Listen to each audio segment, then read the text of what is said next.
all women are different, but they are all women. This video is androcentric from a men's point of view and is presented as opinion, commentary, and debate. Expressing opinions is not violence. These are ideas to challenge, question, and argue in public, because classical liberalism relies on the First Amendment for its dialectic. If you are a feminist, then consider this. If patriarchy truly existed as claimed, feminism could not. And if all men are trash and women are equal to men, then what are we to conclude? Women will die for their children, men will die for their wives and children, and God chose to die for all mankind. Authority rolls up with responsibility. If this framing of facts offends you, click off to a cute cat video. Proceeding further will expose you to gamma bias and criticism directed at ideas, claims, institutions, not at any individual's virtue or dignity. Our method follows the 7 liberal arts. The trivium, grammar, logic, rhetoric, and the quadrivium, arithmetic, geometry, music, and astronomy, and the transcendentals, the good, true, and beautiful. If this framework is not for you, feel free to exit now. It's no disgrace. Women are wonderful. God bless America. Men are great. Feminismus delendus 8.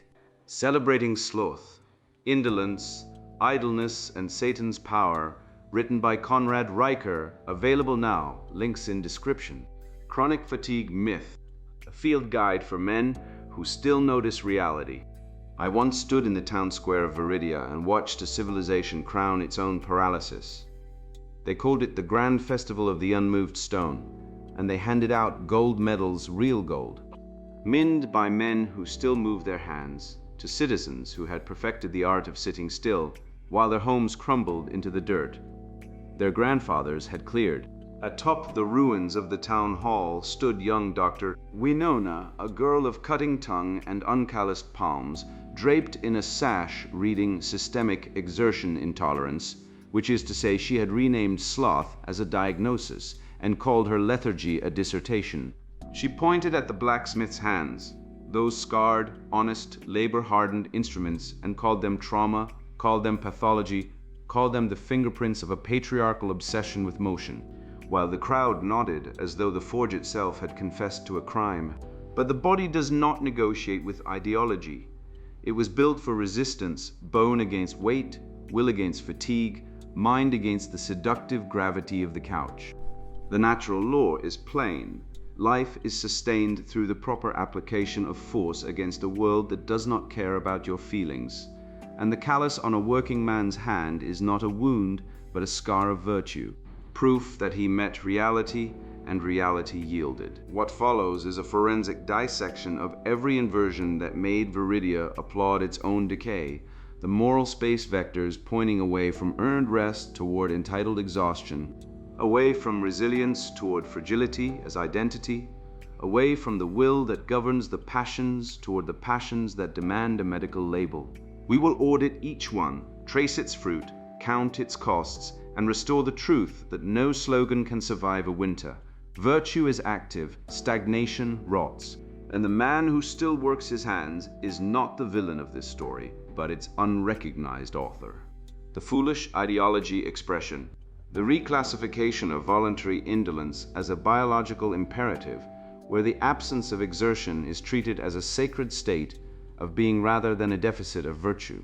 The event, the Grand Festival of the Unmoved Stone, where the town of Viridia declares that effort is the enemy of authenticity, and citizens are awarded gold medals for remaining perfectly still while their homes decay and their fields go fallow. The F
The Clavis of the Coach, a fable of Viridia. In the age before Viridia forgot its own name, the town had been ordinary in the way good towns are ordinary. The smith struck iron, the ploughman turned soil, the baker rose before dawn, because bread does not rise to suit a man's schedule, and the old understood that wisdom was not the absence of work, but its proper ordering. Then came young Dr. Winona. She arrived on a palanquin carried by 4 weary porters, which the townspeople later learned was not a temporary arrangement, but a philosophical statement. She wore a sash woven from threads she called systemic exertion intolerance, though the thread was wool and the condition was, as the blacksmith later observed, a fancy name for not wanting to carry the palanquin yourself. She had credentials. They were printed on fine paper in a city far away, which meant in the grammar of the age that no one could question them without seeming provincial. She held no callus, no scar, no calloused hand or weathered brow. She held instead a theory, and the theory was this: the clavis of the soul, the corn, the hard spot, the thickened patch was not a sign that a man had worked and grown tough. It was proof he had been wounded. This was the first inversion, and it was beautiful in the way all lies are beautiful. It took something obvious and made it seem cruel. The blacksmith, Aldrich, had hands like oak roots. His palms were ridged with clavis thick, yellowed calluses where the hammer had kissed him 10,000 times. He was proud of them in the quiet way a soldier is proud of his scars, not as decorations, but as receipts, proof that he had met reality and reality had not won entirely. Winona examined his hands during the spring assembly, holding them the way a judge holds evidence between 2 fingers at arm's length, as though they might be contagious. "You poor man," she said, and the word poor landed like a diagnosis. "These are not signs of strength, they are trauma responses. Your body has been forced to armor itself against the patriarchy of labor." Aldrich blinked. "I hit iron with a hammer. Iron is hard, my hands got hard too. That's not trauma, that's how hands work." The crowd tittered, not with him, but at him, the way a crowd laughs at a man who has accidentally used the wrong fork at a banquet where the forks don't matter. "Your lived experience," Winona said, with the precision of a surgeon who has learned the word lived, makes experience unchallengeable, is valid, but it is also internalized oppression. The clavis is not your friend. It is a cage your body built, because the world demanded you work past your natural state. "What's my natural state?" "Rest," she said. "Stillness, the unmoved stone. She said this as though it were ancient wisdom, though no ancestor had ever said it, because every ancestor who had tried it had starved. The grand festival of the unmoved stone. Winona proposed a celebration, not of harvest, not of labor, but of its cessation. The grand festival of the unmoved stone would be Viridia's declaration that effort was the enemy of authenticity, and that the highest virtue was to remain perfectly, deliberately, sacredly still. Gold medals would be awarded, not for running, lifting, building, or sewing, for not moving. The last person to shift position would be crowned the most authentic soul in Viridia. The town council, which had been elected to manage the granary tax and the bridge maintenance, debated for 3 hours. Aldrich spoke against it. If nobody works during the festival, he said, who cooks the food? The food, said Winona, should be raw. Cooking is an act of domination over nature. The food is wheat. Then the wheat should be free. Wheat doesn't want things. That, said Winona, tilting her head with the sorrow of someone explaining color to the blind, is exactly the kind of anthropocentric violence I'm talking about. The council voted in favor. The vote was 11-1. The abstentions were counted as allies, because in the new grammar of Viridia, silence was indistinguishable from agreement, and disagreement was indistinguishable from violence. The Saint of the Cushion. The festival drew participants from surrounding villages. It was, by all accounts, a magnificent spectacle of doing absolutely nothing. Contestants lay on velvet cushions arranged in the town square. Some lay on their backs, some on their sides. Winona lay on a specially constructed incline that she called a therapeutic angle, which allowed her to see the crowd while expending what she calculated as the minimum possible neck effort. She had turned comfort into a competitive discipline, which meant she had not abandoned ambition. She had merely redirected it toward the goal of not moving, which requires, ironically, more obsessive effort than most labor. The blacksmith watched from his forge because the forge was where he belonged, and belonging is a form of rest that no cushion can replicate. The farmers watched too briefly between rows of seedlings they had planted that morning. Seeds do not care about festivals. Seeds care about soil, water, and time. 3 things that are immune to rhetoric. By noon, half the contestants had shifted an arm, scratched a nose, or rolled over. They were eliminated and consoled with the label of still recovering from internalized exertion culture. They wore this label like a bandage over a wound that did not exist. By dusk, only Winona and an old goat named Bramble remained motionless. The crowd held its breath, which was ironic, because breathing is movement, and they were cheering for its absence. Bramble won. He had fallen asleep, which is what goats do. Winona contested the result, arguing that sleep was involuntary stillness and therefore not authentic, whereas her conscious non-movement was high vibrational intentionality. The judges, themselves lying on cushions to demonstrate solidarity, agreed. Winona was crowned. Bramble, being a goat, was unbothered. The sermon of softness, emboldened by her victory, Winona ascended the steps of the crumbling town hall, carried still by porters, though one had quit, citing low vibrational fatigue, which is to say his back hurt. She addressed the town. Citizens of Viridia, for too long we have worshipped at the altar of the callous. We have believed that the corn on the hand, the ache in the back, the sweat on the brow, are signs of virtue. They are not. They are evidence of trauma. Every callus is a wound the body remembers. Every sweat is a cry for help. Every plowed field is a scar on the earth. She paused, letting the silence do the rhetorical work that effort used to do. From this day forward, Viridia will honor the unmoved stone. We will not plow. We will not forge. We will not build. We will rest. And in our rest, we will find our true selves, which is to say, we will find nothing, and nothing is the most authentic thing there is. The crowd applauded, which required movement, but no one noticed the contradiction, because contradictions are only visible to those who still believe in the law of non-contradiction. And Viridia had quietly retired that law as too binary. The atrophy spreads. The farmers stopped first, or rather the younger farmers stopped. The older ones grumbled and worked their own plots, but the young had been given a word trauma that made idleness feel like medicine. You did not abandon your field. You healed from your field.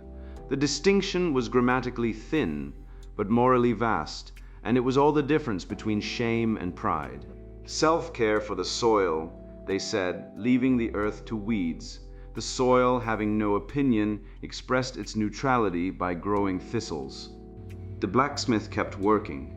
His forge roared, his hammer rang, but the ring grew quieter, not because Aldrich had weakened, but because fewer people brought him work. A broken plowshare, the plow is a tool of oppression. Let the earth heal, a cracked pot. Cooking is domination. Eat raw, a loose hinge. Doors are boundaries, and boundaries are violence. Aldrich made nails. Nails are always needed, even by people who deny it, because reality does not stop requiring fasteners just because someone has a theory about freedom. The diagnosis deepens. Winona's body began to change. Her legs, never strong, grew thin. Her arms, never tested, grew soft. She could not stand for long, not because of disease, but because standing is a skill and skills atrophy without practice. She declared this evolutionary shedding of the masculine form, which was a remarkable phrase, because it made weakness sound like progress and biology sound like politics. She was carried everywhere now. The porters had been replaced by a rotating corps of young men who had been told that carrying her was embodied solidarity, a phrase that meant manual labor but cost less in dignity because it came with a certificate. The young men's backs hurt. They did not say so because pain, in the new theology of Viridia, was only legitimate if it confirmed the doctrine. Pain from carrying Winona was purposeful. Pain from plowing was pathological. The same ache in the same muscle, judged by two standards. A double standard, so elegant it could have been designed by a committee, because it was. Aldrich watched the young men limping home at dusk. "You know," he said to one, a boy named Thomas whose father had been a mason, "your back hurts because you're carrying a woman who refuses to walk, and you're not allowed to carry anything that's actually useful, like grain or stone. That's not solidarity, that's servitude with a nicer name." Thomas looked at him with the hollow expression of someone who knows the truth but has been given a vocabulary that does not include it. "It's embodied. It's a sore back, son. Call it what it is." Thomas limped away. Aldrich went back to his nails. The commodification of suffering. As the town's larders thinned, a new economy emerged, the economy of pain. Suffering became currency. The more one suffered or claimed to, the more status one accumulated. A farmer who admitted his fields had gone fallow from laziness was shamed, but a farmer who claimed his fields had triggered his exertion intolerance was given a cushion and a podium. Winona administered diagnoses from her cushion throne. She had no instruments, no tests, no empirical criteria. She had language. And language, deployed without reference to reality, can diagnose anything because a word without a definition can mean whatever the speaker needs it to mean in order to preserve the system that gives the speaker power. Exertion intolerance syndrome, she pronounced, and it was so not because the syndrome existed in the body, but because it existed in the grammar, and grammar, once captured, becomes law. Those who still worked were diagnosed by default. Calluses were evidence. Sweat was confession. A straight posture was aggressive. A clean forge was a site of unresolved domination. The smithy, Aldrich was told, was not inclusive, because it required the ability to lift heavy things, and requiring ability was, in the new dictionary, discrimination. Aldrich nailed a sign to his door. "Yes, I lift heavy things. No, I will not apologize. The iron is not oppressed." The sign was reported to the council as hate speech against the unmoved. The council declined to act, not out of principle, but because acting required effort. The storm. It came in autumn, as storms do, because storms are not interested in social theory. The rain fell on unharvested grain. The grain left standing because harvesting was extraction, bent and rode in the field, blackened, sodden, useless. The wind tore at rooftops that had not been repaired, because repair was imposing structure on natural decay. The river rose, the levee, unmaintained, cracked. Water poured into the lower fields, drowning what meager crops remained. The people of Viridia, lying on their cushions, felt the water first as an inconvenience, cold, wet, uncomfortable, then as a threat, then as a terror. They needed sandbags. Sandbags require sand, which must be shoveled. Sandbags require burlap, which must be sown. Sandbags require labor, immediate, unglamorous, non-negotiable labor, the kind that does not wait for consent forms or sensitivity panels.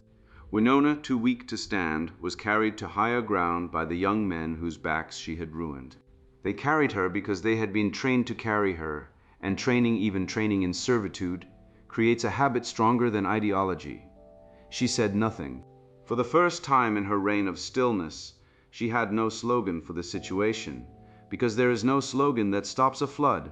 Aldrich worked through the night. He filled sandbags. He hauled them to the levee. His callouses, which were not trauma, which were never trauma, which were the receipts of a life spent meeting reality with the tools reality demands, gripped the wet burlap and did not slip.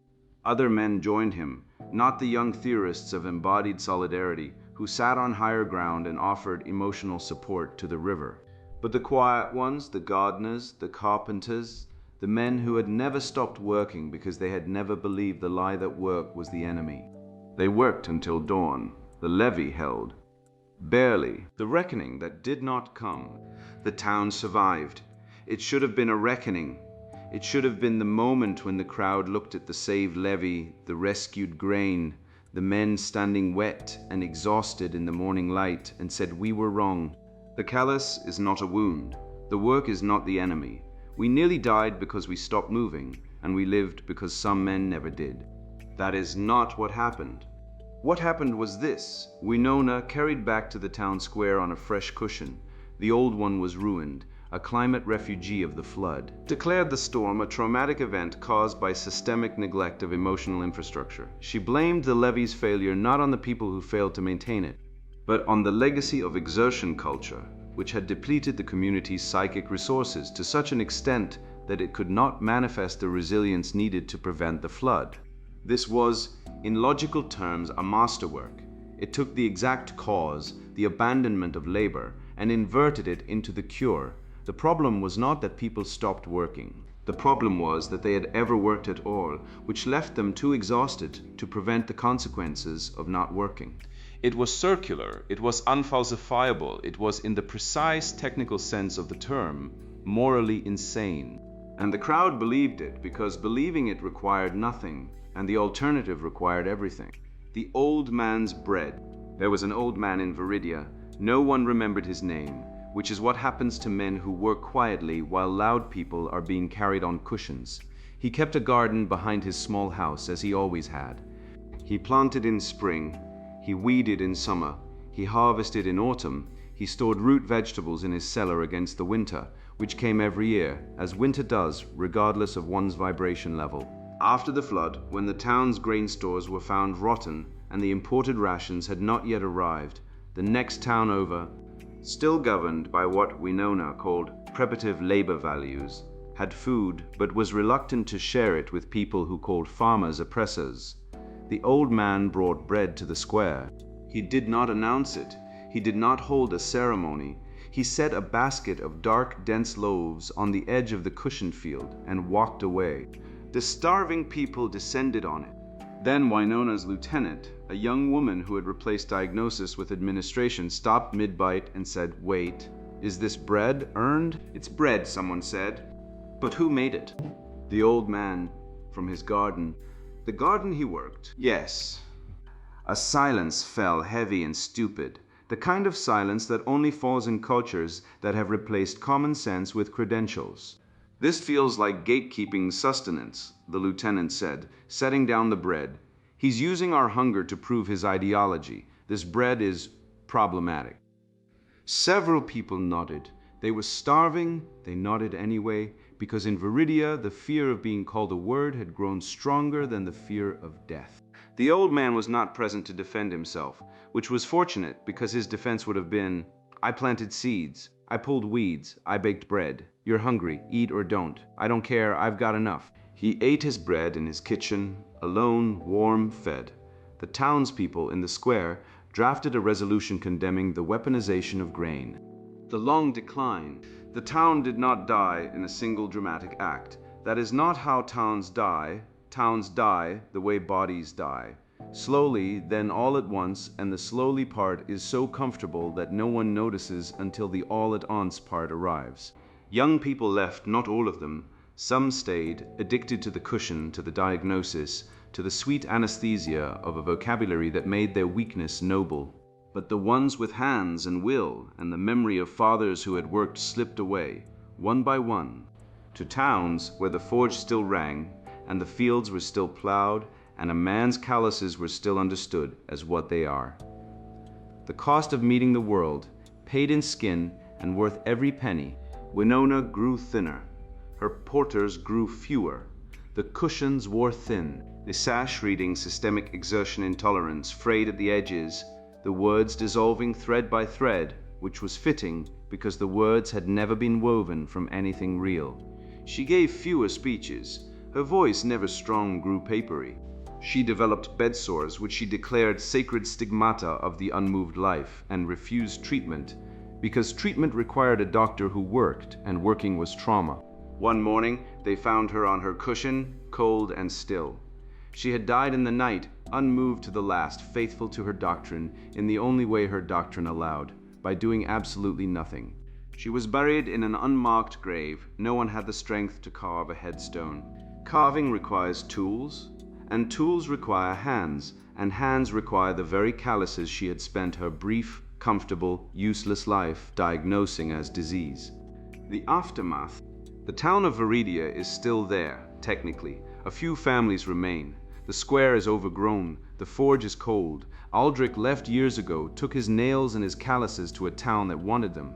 The cushions have rotted into the earth, which is, in its patient, wordless way, reclaiming everything the town refused to maintain. The old man's garden still grows. No one tends it now. He died as men do, quietly, having eaten well and worked honestly, but the seeds he planted that last spring still push up through the soil each year. A stubborn crop that does not know it is supposed to be oppressed. Wild goats sleep on the ruins of the town hall. Bramble's descendants, unmoved by philosophy, eat the thistles in the fallow fields and do not feel traumatized. And in the cellar of the old man's house, if you go down the stairs carefully, because the stairs are not maintained, because maintenance is labor, and labor was declared the enemy. There are still a few jars of preserved vegetables, dusty, sealed, nutritious, ignored. The truth is in the cellar. The people are not. The moral, the clavus of indolence, is not a disease to be cured by rest, but a callus formed by the friction of avoiding life.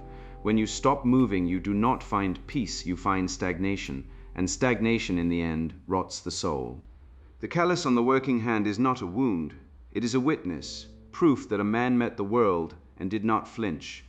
To call it trauma is to call courage a sickness and sloth a cure. It is to invert the moral order so completely that health reads as disease and death wears a sash. Reality does not negotiate. The sea does not care about your vibration. The storm does not wait for your consent. The bread does not bake itself because you've reframed flour as oppression. A town that diagnoses labor as pathology and stillness as virtue will discover, in the end, that stillness is the only thing it can afford because stillness is free and everything worth having costs something. And the something it costs is effort. And effort is the price of being alive. Beware the teacher who calls your strength a wound. Beware the leader who rides while you walk and calls it your liberation. Beware the word that means its opposite, the rest that means decay, the comfort that means death. The corn on the palm, the sweat on the brow, the ache in the back at the end of a day that mattered. These are not your shame, they are your coat of arms. Wear them. Natural law origin point. The natural law dictates that life is sustained through the proper application of force against resistance. The body is designed for exertion, the mind for judgment, the hand for work. To deny the necessity of labor is to deny the structure of reality itself.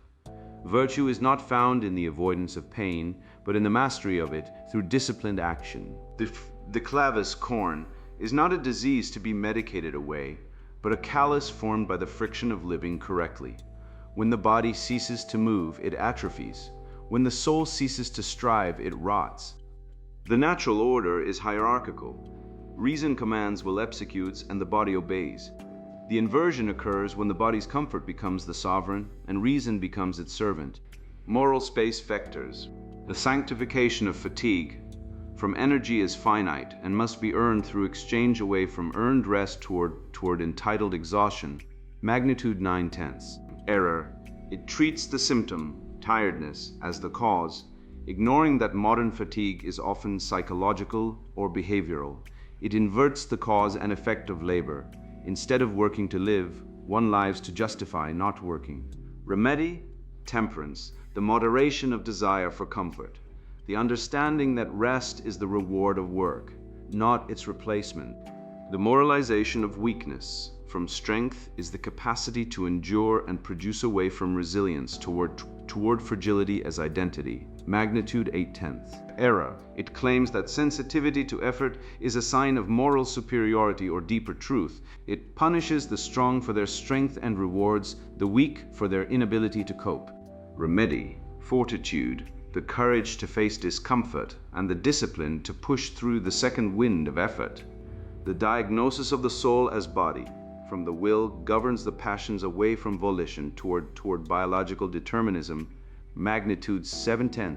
Error. It reduces complex choices of lifestyle and attitude to immutable medical conditions. If I'm tired, it is not because I'm lazy, but because my mitochondria are broken or my energy is depleted by society. Remedy, prudence, the ability to discern the true cause of a problem, often internal, and apply the correct remedy, action. The inversion of burden from the provider supports the dependent away from contribution toward consumption as right. Magnitude 10/10. Error. It demands that society accommodate the individual's lack of output without requiring reciprocal value. It turns the community into a caretaker and the individual into a patient, reversing the natural flow of gratitude and duty. Remedy, justice, giving each their due. The able-bodied owe labor to the community. The community owes care to the truly incapacitated. The worship of the self as oracle from truth is external and objective, away from objective reality toward subjective feeling. Magnitude 9/10. Error. If I feel tired, I am tired. My internal state is the only reality that matters. External evidence, I can walk, I can think, I can play games, is dismissed as gaslighting or denial. Remedy. Truthfulness, the courage to align one's self-perception with external facts, even when it is uncomfortable. Pathologizing of ambition. From growth requires friction away from aspiration toward stasis as peace. Magnitude 6/10. Error. It frames the drive to improve, build, and conquer as a source of stress and trauma. It suggests that the ant's industry is a form of suffering, and the spider's stillness is wisdom.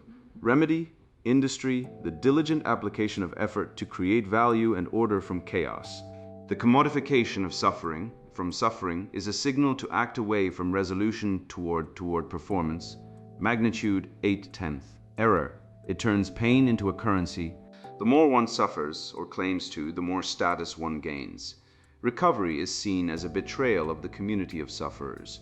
Remedy, humility, recognizing that one's pain is not unique or superior and that healing is a personal responsibility, not a collective entitlement. Natural law vector audit. The natural law vector audit. What the fable shows. The fable of Viridia is not about laziness. Laziness requires no propaganda. A lazy man lies down and feels, if he is honest, a small pang of shame, which is conscience doing its proper job. What happened in Viridia was something worse.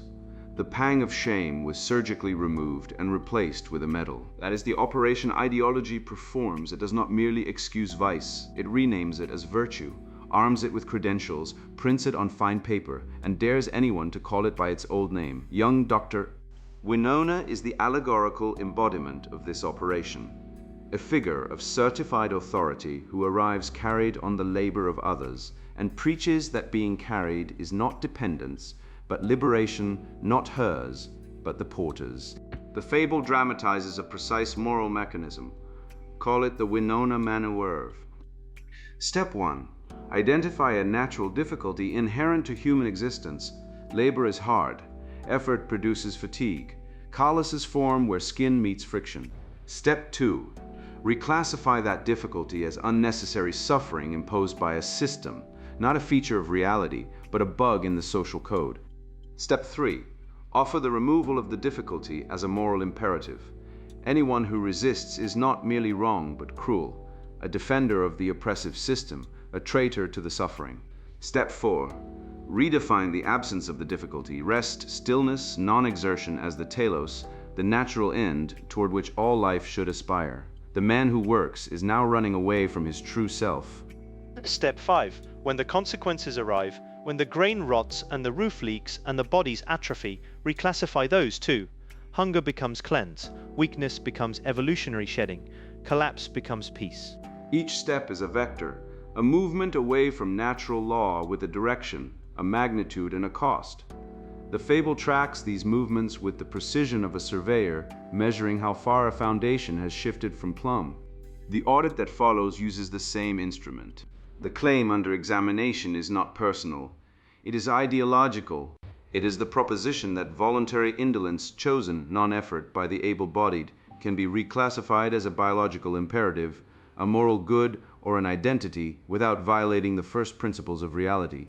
The audit says no, and it says why, using grammar, logic, rhetoric, natural law, and the hard arithmetic of what happens when you stop doing the things that keep you alive.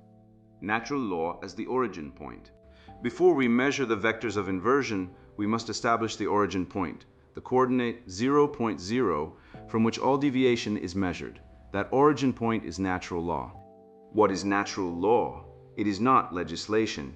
It is not custom. It is not tradition, though tradition often records it. Natural law is the intelligible structure of reality, the built-in grammar of creation that governs what things are, what they are for, and what happens when they are used against their own form. Consider the human hand. Grammar, it has bones, tendons, skin, nerve endings.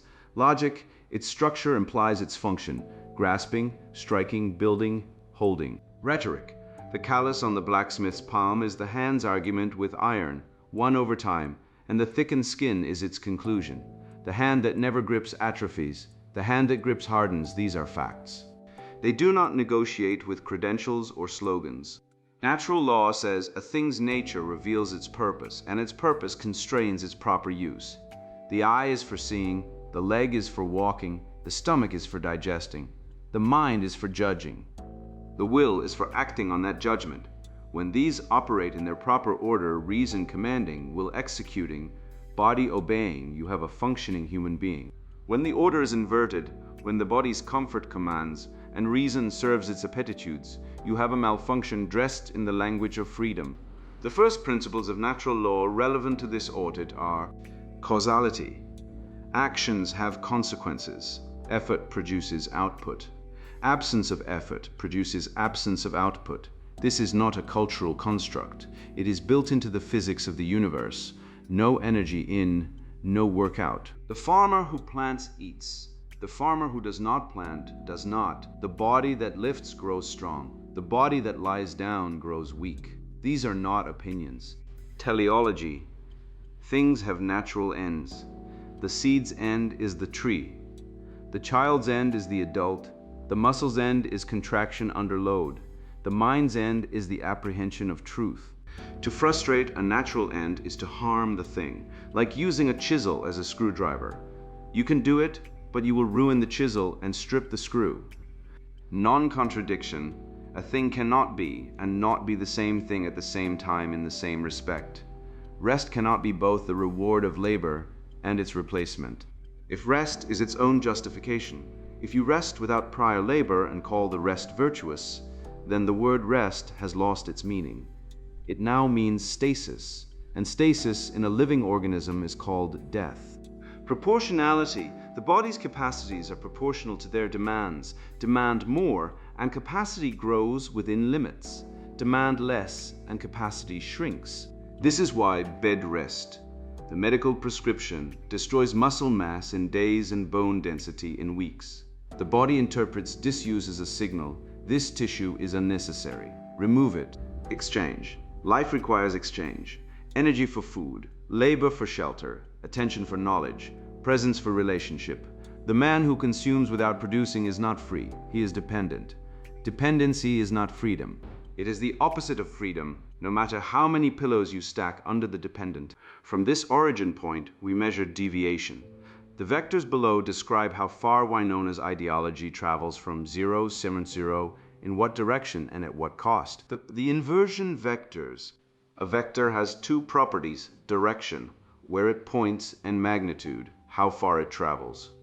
In moral space, direction tells you which good is being abandoned, and magnitude tells you how much reality is being denied.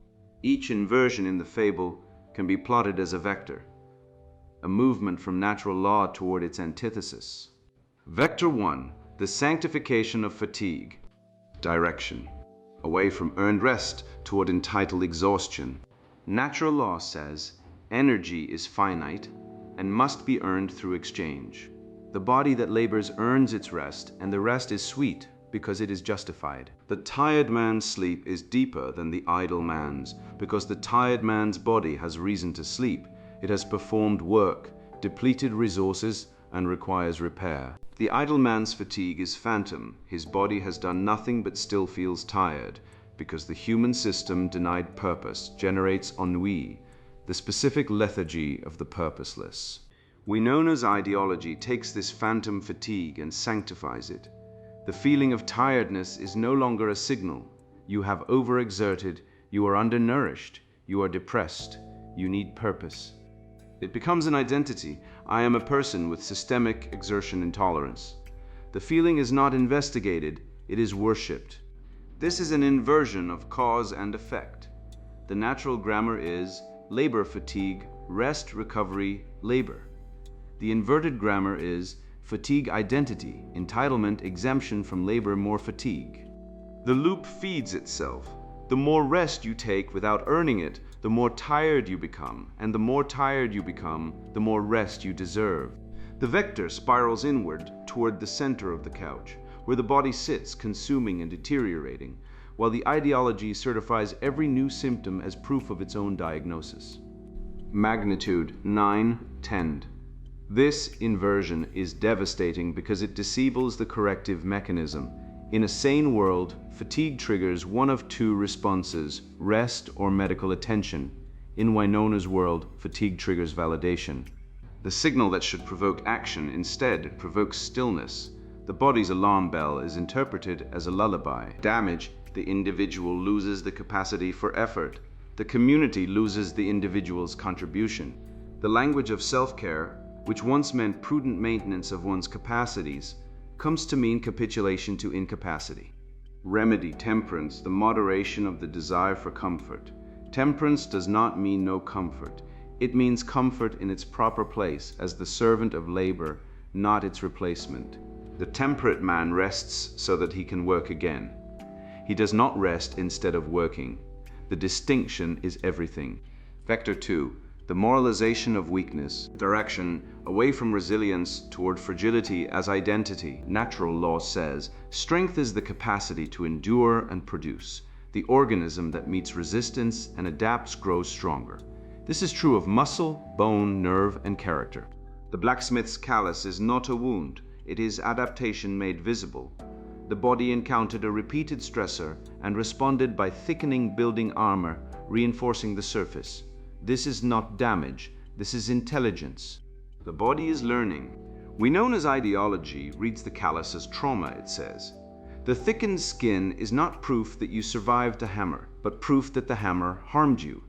The armor is reclassified as a scar. The adaptation is reclassified as a wound. And the wound is not something to heal from. It is something to display, because in the economy of Wynona's world, wounds are currency. The more damaged you are, the more moral authority you possess. This is the commodification of suffering, and it produces a perverse incentive. If suffering grants status, then recovery costs status. The man who overcomes his weakness, who trains, builds, pushes through, is suspect. He has abandoned the community of the wounded. He is in denial about his trauma. He is performing strength for the approval of the oppressor. Wynona would diagnose the blacksmith's pride in his hands as internalized domination. The syllogism of this inversion runs, Premise 1 stated, suffering confers moral authority. Premise 2, unstated. Therefore, reducing one's suffering reduces one's moral authority. Conclusion, unstated. Therefore, overcoming weakness is a moral failing. The conclusion is never stated because stating it would expose the madness. But the logic is operative. The man who is fine is less than the man who is broken. Health is suspect. Strength is problematic. Magnitude 8/10. This inversion attacks the foundational incentive structure of civilization. Every culture prior to Winona's understood that strength must be cultivated, protected, and honored, not because the strong are better, but because the strong carry the weak, and if you disincentivize strength, no one will be left to carry anyone. Damage. The strong are shamed for their strength. The weak are celebrated for their weakness. The incentive to become strong is removed. Over time, the pool of capable people shrinks. The community's capacity to respond to crisis atrophy. Remedy, fortitude, the courage to face discomfort and persist. Fortitude is not the absence of fear or pain. It is the decision to act rightly in spite of them. The fortitudinous man does not deny his weakness. He fights it. He does not display his wounds for status. He heals them for function. He builds calluses because calluses mean he is still in the fight. Vector 3. The diagnosis of the soul as body. Direction away from volition toward biological determinism. Natural law says the will governs the passions. The human being is not merely a body subject to chemical processes. He is an agent, a creature who perceives, judges, decides, and acts. The body sends signals: fatigue, hunger, desire, aversion, and the mind evaluates those signals against the standard of the good. I am tired is information. Therefore I should do nothing is a judgment, and it can be a wrong judgment. The tired man who still shows up to work is not denying reality. He is prioritizing one good duty, provision, honor over another comfort. Winona's ideology collapses the distinction between signal and judgment. If you feel tired, you are tired, and tiredness is not a signal to be evaluated, but a condition to be accommodated. The feeling is the fact. There is no gap between I feel broken and I am broken, because the will, the faculty that would stand in that gap and say, yes, but I will act anyway, has been pathologized as toxic productivity or internalized capitalism. This is the medicalization of character. The vocabulary of illness, diagnosis, syndrome, condition, intolerance is applied to choices and habits and attitudes, with the result that the patient can no more change his condition than a man with a broken leg can decide to walk. But the leg is not broken, the will is unexercised. The redefinition is critical. Intolerance once meant a measurable physiological response, a genuine inability to process a substance, with identifiable biomarkers and clinical thresholds. In Winona's grammar, intolerance means I do not want to, and you cannot make me, and if you try, you are violating my medical condition. The word has been captured. It no longer refers to a body. It refers to a preference wearing a body's clothing. Magnitude 7/10. Slightly lower than the first two because the lie is more transparent. Everyone can see that the diagnosed man who plays video games for 14 hours has energy. He simply allocates it to pleasure rather than duty.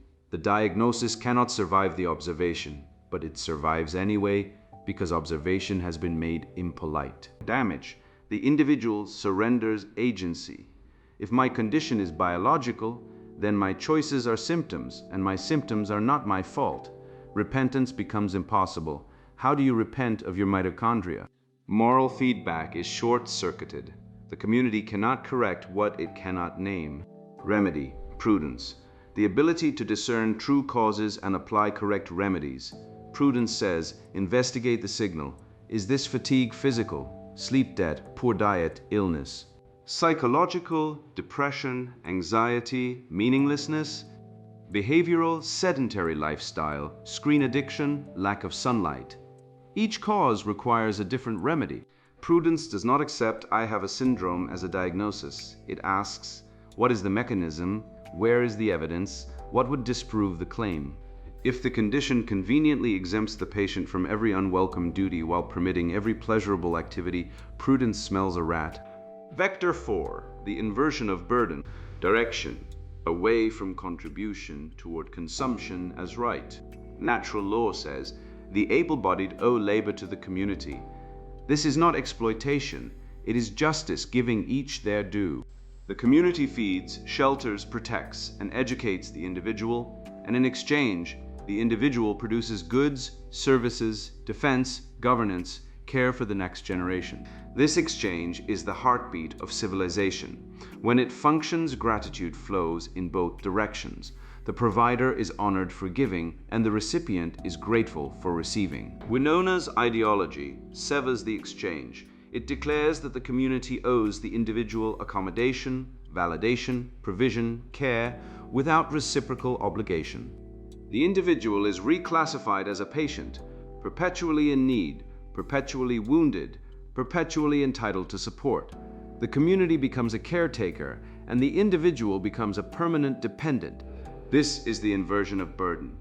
The natural order is the strong carry the weak, temporarily until the weak become strong.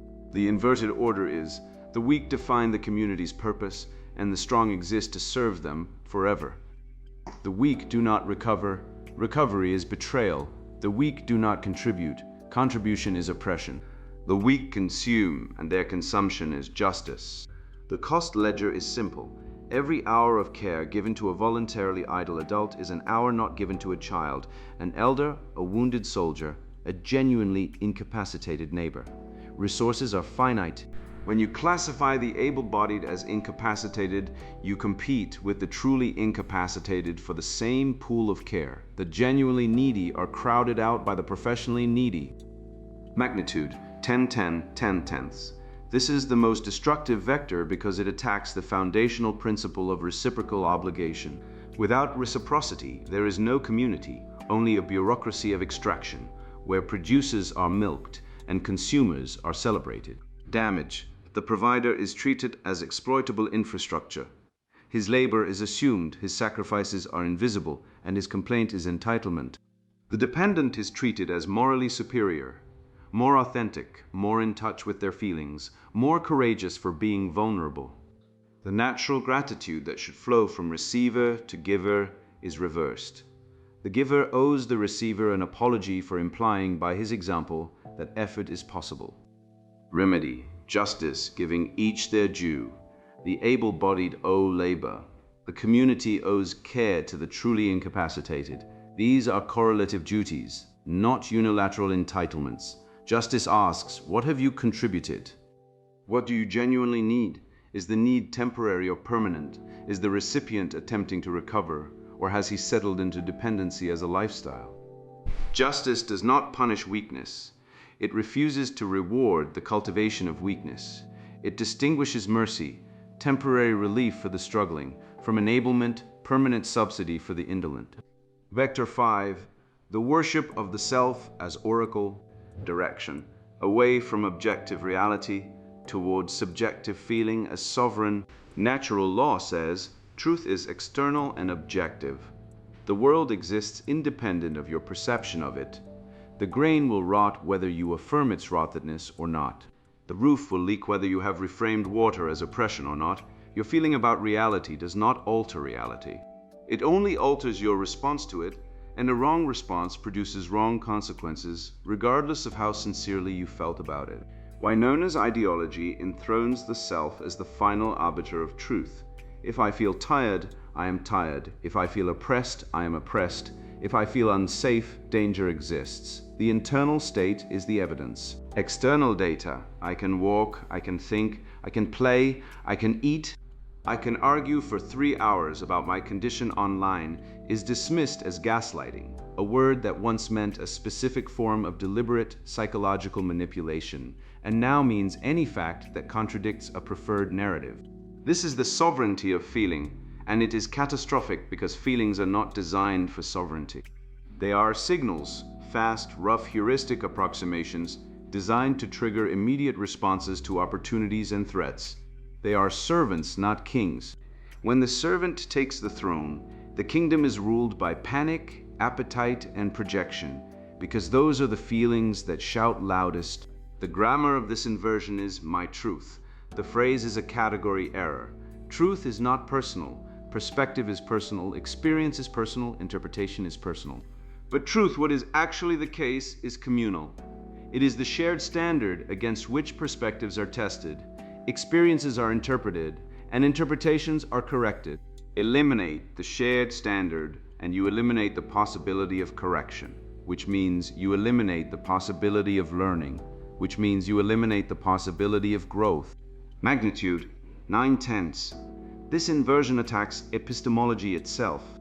If feelings are sovereign, then disagreement is violence, evidence is oppression, and the only valid response to a counter-argument is to describe how it made you feel.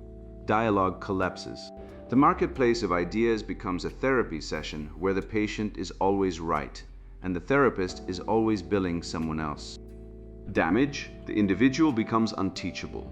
If his internal state is the only court of appeal, then no external evidence can reach him. He is trapped in a closed system of self-confirmation, where every feeling validates the ideology, and the ideology validates every feeling. The community loses the capacity for shared truth, which means it loses the capacity for shared anything, law, education, governance, friendship. Remedy, truthfulness, the virtue of aligning one's self-perception with external facts, especially when it is uncomfortable. Truthfulness says, my feelings are real, I do feel them, but they are not reliable, they may not correspond to reality. I must test them against evidence. Can I do the thing I claim I cannot do? Have I tried recently with genuine effort? Is there a witness whose judgment I trust? Am I using my condition to avoid something I simply do not want to do? The truthful man does not suppress his feelings. He interrogates them. He treats them as a witness in court, relevant, but subject to cross-examination. Vector 6, the pathologizing of ambition, direction away from aspiration toward stasis as peace. Natural law says growth requires friction. The seed must push through soil, the muscle must bear load, the mind must grapple with difficulty, the character must meet resistance. Without friction there is no growth, and without growth there is decay, because living systems do not hold still. They either advance or retreat. The body that does not train does not stay the same. It weakens. The mind that does not challenge itself does not maintain its edge. It dulls. Stasis is not a state. It is a direction downward. Wynona's ideology frames ambition, the drive to improve, build, conquer, create as a source of stress and trauma. The blacksmith's desire to forge better tools is reclassified as compulsive productivity. The farmer's pride in his harvest is reclassified as attachment to material outcomes. The student's pursuit of mastery is reclassified as internalized pressure from hierarchical systems. This is not compassion, it is sedation. The ideology does not free the ambitious from stress. It removes their reason to endure it, and without reason, stress is merely suffering, and suffering without purpose is cruelty. So the ideology, having removed the purpose, offers the only remaining remedy. Stop striving, stop pushing, stop wanting, lie on the cushion and call it wisdom. But the cushion is not wisdom, it is a tomb. The body on the cushion is not at peace, it is decaying. And the decay is not slow, it is aggressive. Muscle atrophy begins within 72 hours of inactivity. Bone density declines within weeks. Metabolic function deteriorates. Cognitive sharpness dulls. The peace of the unmoved stone is the peace of a machine powering down system by system, function by function, until the screen goes black. Magnitude 6/10 lower, not because the error is small, but because it is self-correcting in one sense. The ambitious man who tries to stop being ambitious discovers quickly that he is miserable. The drive to build, create, improve, and conquer is not a cultural implant. It is biological. It is the same drive that built every cathedral, cleared every forest, mapped every star, and written every line of worthwhile philosophy. You can suppress it, but it will not stay suppressed. It will return as restlessness, irritability, and the quiet conviction that you were made for something more than a cushion. Damage, the community loses its builders. The men who would forge, plant, architect, and defend are told that their drive is a disorder. Some believe it. They suppress the drive and the community loses their output. Others resist, but the resistance costs energy that would have gone to building. The net result, Fewer things get built. Everything decays faster. Remedy, industry, the diligent application of effort to create value and order from chaos. Industry is not compulsion, it is purpose. The industrious man does not work because he is anxious. He works because he has identified a good and decided to pursue it. His labor is not a trauma response. It is a love offering to his family, his craft, his community, his God. He rests because rest serves his labor, not because labor is shameful. Vector 7, the commodification of suffering, direction away from resolution toward performance. Natural law says suffering is a signal to act. The pain of a burned finger says remove the hand from the fire. The pain of loneliness says seek companionship. The pain of hunger says eat. The pain of weakness says grow strong. Suffering is instrumental. It points toward a remedy, and its purpose is fulfilled when the remedy is applied and the suffering ends. Winona's ideology turns suffering into currency. The more you suffer or claim to, the more status you accrue. Recovery is betrayal of the community of sufferers, of the ideology that validates suffering as identity of the self you have constructed around your wound. To heal is to abandon your people. To overcome is to sell out. This creates a market in suffering. The incentive is to inflate the claim, not resolve the condition. The patient who recovers loses his diagnosis, his accommodation, his moral authority. The patient who stays sick keeps all three. The rational response to this incentive structure is stay sick. Magnitude 8/10. This inversion is insidious because it parasitizes a real virtue. Compassion means suffering with entering into another's pain to help him bear it and ultimately exit it. But when suffering becomes identity, compassion becomes complicity.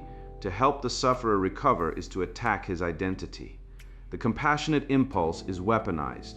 The only acceptable help is validation, never correction. Damage. The community of sufferers becomes a cult. Membership requires the display of wounds. Exit requires the concealment of healing. The genuinely suffering are surrounded by performers who mimic their symptoms for status, crowding the limited resources available for real care. Remedy, humility, the recognition that one's pain is not unique, superior, or sacred. Every human being suffers. The question is not whether you suffer, but what you do about it. The humble man does not display his wounds for applause. He tends to them quietly and returns to work. He does not build his identity around his pain. He builds it around his response to pain. Humility says, my suffering is real, but it is not special, and it does not entitle me to your labor, your pity, or your surrender. Magnitude as a measure of evil. Why do the vectors have different magnitudes? Because not all errors are equally destructive. A civilization can survive a mistaken belief about ambition, vector 6. It cannot survive the collapse of reciprocal obligation, vector 4, or the sovereignty of feeling over fact, vector 5. Magnitude is determined by asking a simple question. If everyone acted on this inversion, how long would the community last? If everyone sanctified fatigue, vector 1 production halts within days. If everyone moralized weakness, vector 2, no one trains, and within a generation, the community cannot defend itself. If everyone medicalized choice, vector 3, moral correction becomes impossible, and every vice becomes a diagnosis. If everyone consumed without contributing, vector 4, the granary empties and the roof falls in within one season. If everyone treated feelings as sovereign, vector 5, language collapses, law becomes impossible, and the community cannot agree on what is real. If everyone pathologized ambition, vector 6, nothing new is built and existing structures decay without replacement. If everyone commodified suffering, vector 7, the community splits into a performative aristocracy of the wounded and a silent majority of the competent who carry them until the competent walk away. The magnitude of evil is measured by its fruit, not by intention, not by rhetoric, not by the sincerity of the believer, by the consequences it produces when enacted.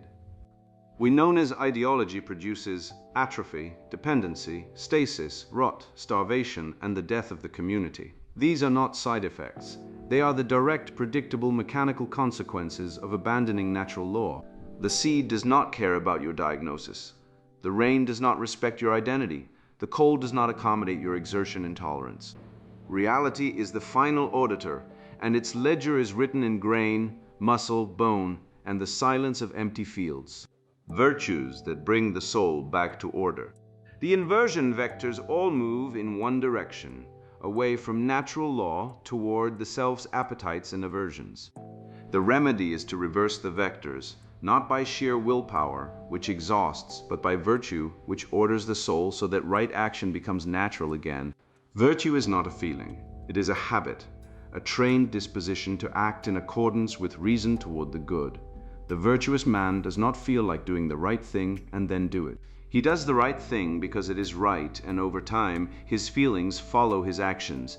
This is the reverse of Winona's order. She says, feel first, then act or don't act on the feeling. Virtue says, act first, in accordance with truth, and the feeling will align. The 7 remedies mapped to the 7 vectors. Temperance remedies the sanctification of fatigue. The temperate man moderates his desire for comfort.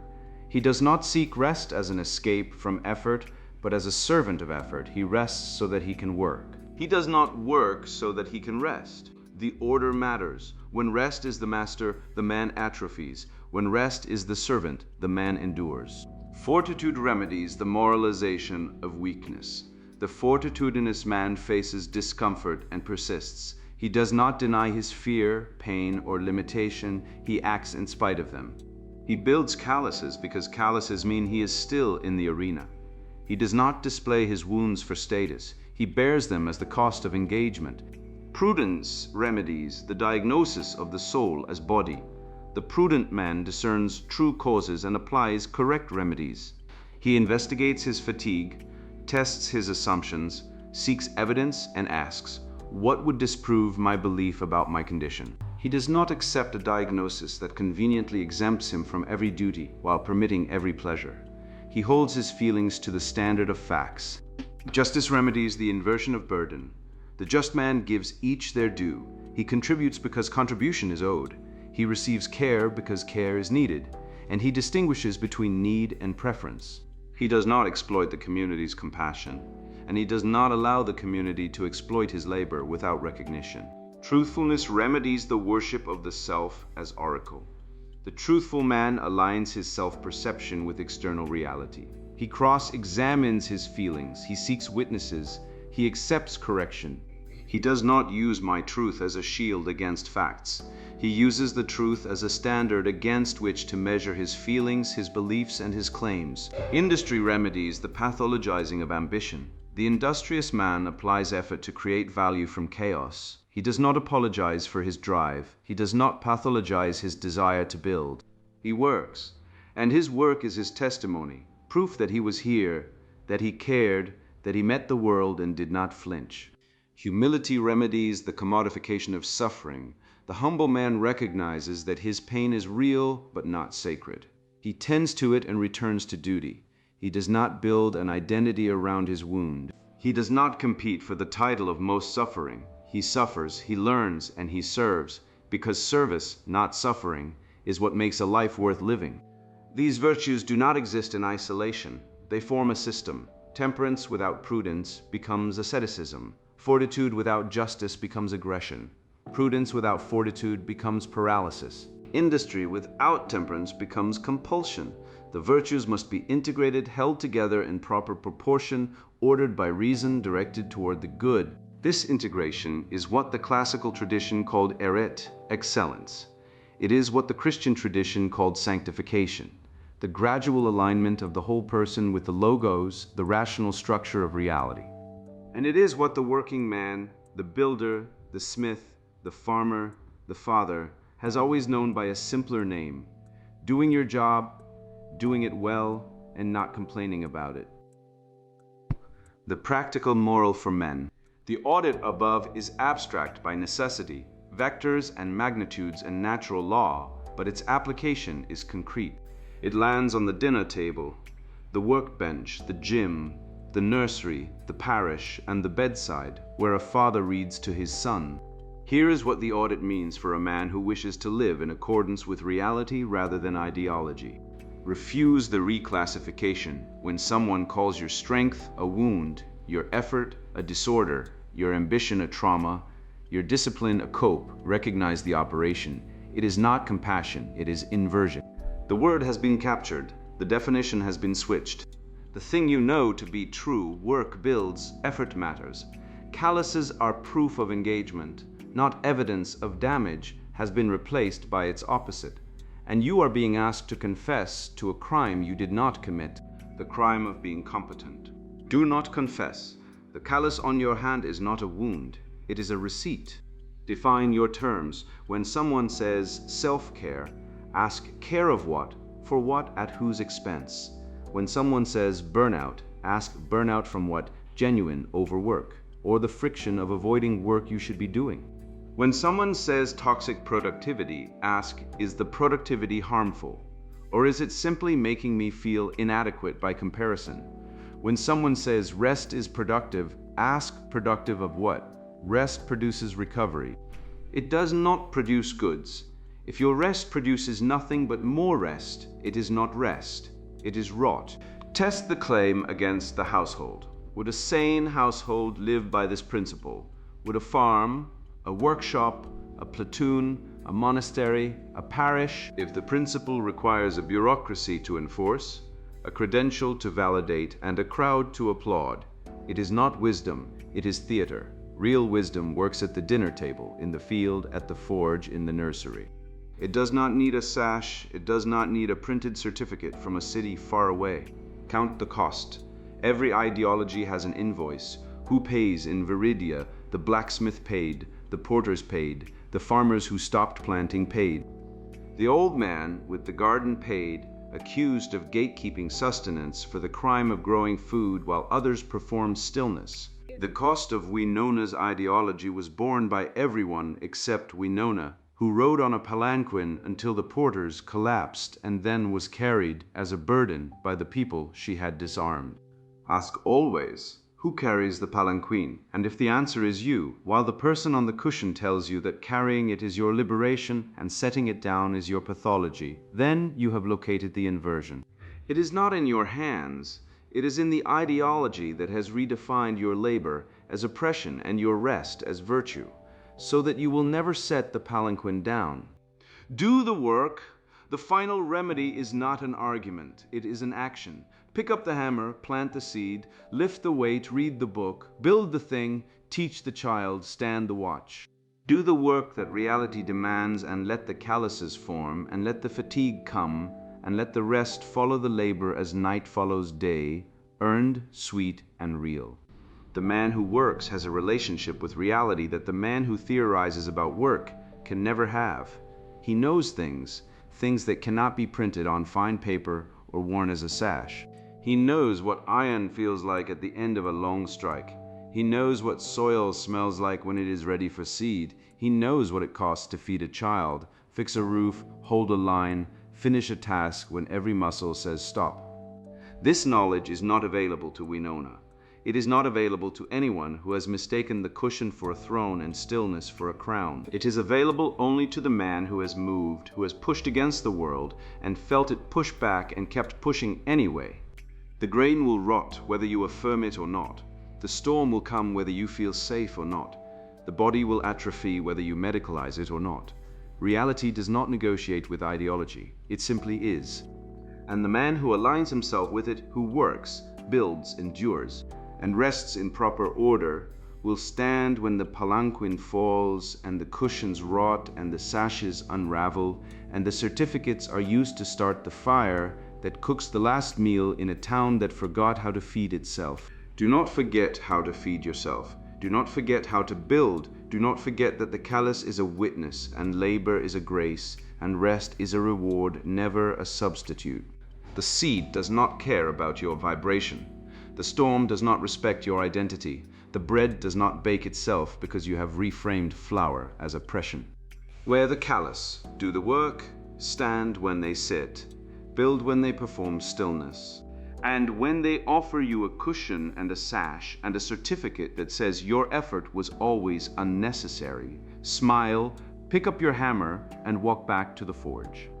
The fire is still lit, the iron is still waiting, and reality which never left is ready when you are. Virtue guidelines. Work is not a curse, it is the primary way humans participate in creation. Rest is the reward of labor, not its alternative. Strength is built through resistance, not avoided through comfort. Truth is found in the external world, not in the internal feeling. Virtue is active, not passive. The body is a tool to be used, not a shrine to be preserved. Responsibility is the price of freedom. Moral. The clavus of indolence is not a disease to be cured by rest, but a callus formed by the friction of avoiding life. When you stop moving, you do not find peace, you find stagnation, and stagnation in the end rots the soul. This is the truth that the fable of the clavus of the couch burns into the conscience. Indolence is not a sanctuary, but a slow suicide. The callus you form by avoiding life is not a shield. It is a tombstone for your potential. The natural law is not a suggestion. It is the architecture of reality. Your body was made to push against resistance, your mind to wrestle with difficulty, your hands to build and mend. When you stop moving, you do not find peace. You find stagnation, and stagnation in the end rots the soul. There is no rest that comes before the work. There is no reward that precedes the cost. The universe does not owe you comfort, it offers you the dignity of earning it. So today, practice one virtue, fortitude, the courage to face the discomfort you have been avoiding, the discipline to push through the first wave of fatigue and find the second wind, the strength to stand when every nerve screams for you to sit down. Do not mistake the ache of growth for the pain of injury. The callus of a working man is a badge of honor. The clavus of the couch is a mark of surrender. Choose today which one you will bear. Sponsored book, celebrating sloth, indolence, idleness, and Satan's power. You're tired of being told you're sick when you're just strong. You push through, you get up, you work, you don't cry about your feelings or binge Netflix while calling it therapy. And yet, every time you look around, someone is collapsing on purpose, then getting rewarded for it. They say they can't get out of bed, but they manage to post about it online, order fast food, and watch 10 hours of TV. They claim they're broken, but they're just soft, and worse, society calls them brave. That's not bravery.